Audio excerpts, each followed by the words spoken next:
Saudara-saudaraku sekalian sebangsa dan setanah air seluruh rakyat Indonesia. Bersama ini, kami, Lembaga Kedaulatan Rakyat Indonesia, atas nama seluruh rakyat Indonesia, menyampaikan lanjutan bukti-bukti bahwa rakyat Indonesia belum merdeka. Yang lalu telah disampaikan bahwa pemilu bukan kepentingan rakyat Indonesia, karena hanya dipakai untuk legalisasi partai-partai politik, partai-partai ekonomi, dan partai-partai agama untuk mendudukan perwakilannya di DPR seolah-olah sebagai wakil rakyat Indonesia. Negara pun harus mengeluarkan pembiayaan yang sangat tinggi hanya untuk melegalisasi kedaulatan partai dan merampas kedaulatan rakyat untuk mengelola negara Republik Indonesia hanya diganti dengan hak mencoblos dan memilih wakil partai. Kali ini Lembaga Kedaulatan Rakyat Indonesia menyampaikan rencana pemerintah untuk menaikkan harga BBM. Pandangan kami dari Lembaga Kedaulatan Rakyat Indonesia sangat memahami hal tersebut di atas dan mengusulkan agar bentuk-bentuk subsidi dihapuskan saja, sehingga negara tidak ada beban subsidi. Namun persoalannya, mampukah pemerintah menaikkan pendapatan per kapita penduduk yang diperhitungkan untuk mensejahterakan seluruh rakyat Indonesia? Dan kiranya harus diumumkan terlebih dahulu mengenai kenaikan BBM, supaya rakyat tidak gelisah, serta membuka lapangan kerja sebesar-besarnya melebihi angkatan kerja. Daripada dananya dipakai untuk legalitas kekuasaan partai yang merampas hak kedaulatan rakyat Indonesia. Kami, Lembaga Kedaulatan Rakyat Indonesia, juga mengajukan peninjauan kembali terhadap upah minimum regional atau UMR, yang menurut analisa kami Lembaga Kedaulatan Rakyat Indonesia bahwa UMR bukan ke arah mengangkat kemiskinan menjadi prasejahtera dan selanjutnya ke arah sejahtera, namun justru ke arah memelihara kemiskinan yang tersistematis. Contoh, UMR Kota Semarang sebesar Rp2.865.000, UMR Kabupaten Demak sebesar Rp2.513.000, UMR Kabupaten Kudus sebesar Rp2.293.000, UMR Kabupaten Grobogan sebesar Rp1.894.000, UMR Kota Jakarta sebesar Rp4.641.854. Contoh tersebut di atas sudah sangat jelas daerah-daerah yang UMR-nya kecil, jadi pendapatan per kapita penduduknya juga kecil.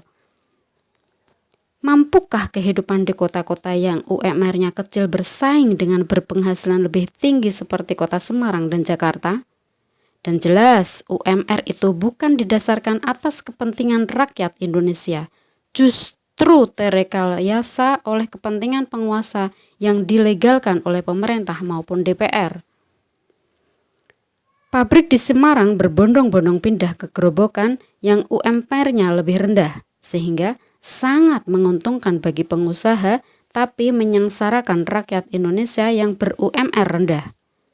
UMR yang ditentukan pemerintah, DPR, dan pengusaha berpotensi melanggengkan daripada kemiskinan rakyat Indonesia, walaupun slogannya selalu berbicara mengangkat kemiskinan, mensejahterakan rakyat, tapi nyatanya kemiskinan terproses dengan sangat sistematis dan negara tidak peduli dengan kemiskinan rakyat Indonesia yang tersistematis. Seolah-olah negara ini hanya milik partai politik, partai ekonomi, partai agama, pemerintah, dan DPR, sehingga rakyat harus menerima apa adanya dan tidak bisa berbuat apa-apa karena terkurung dengan aturan. UMR merupakan penjajahan yang tersistematis. Coba bandingkan dengan pendapatan para wakil partai yang disampaikan oleh Krisdayanti. Dan konyolnya, dimunculkan bantahan dari Surat Edaran Sekjen DPR RI nomor KU.00-9414/DPR RI Romawi 7 S/2010 dan Surat Menteri Keuangan nomor S/520-MK-02-2015 yang seolah-olah gaji DPR itu sangat kecil, hanya hampir sama dengan UMR Kota Jakarta.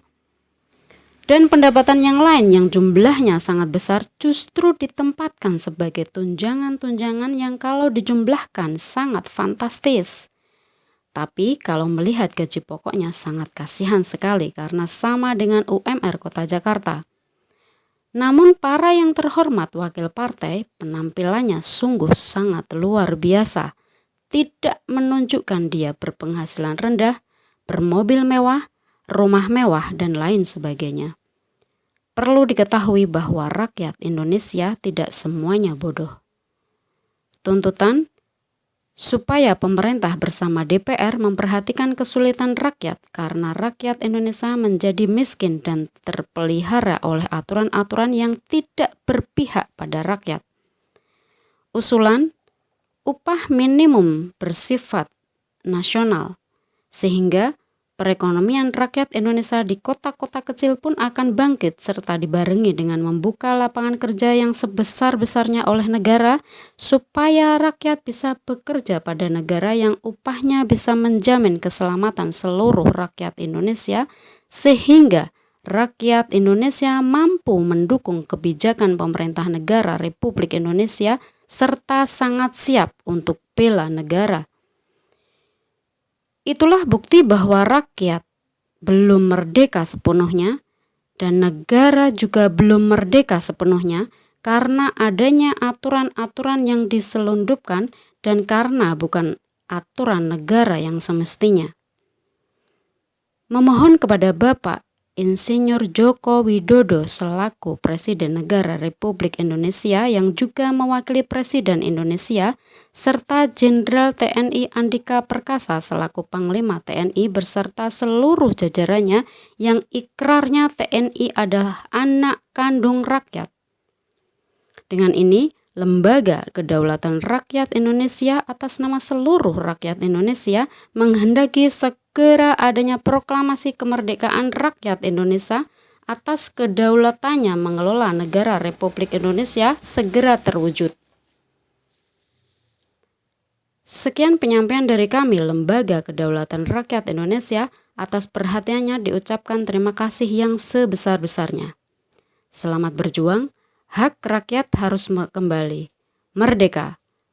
Lembaga Kedaulatan Rakyat Indonesia, pergerakan rakyat menuju alam kemerdekaan.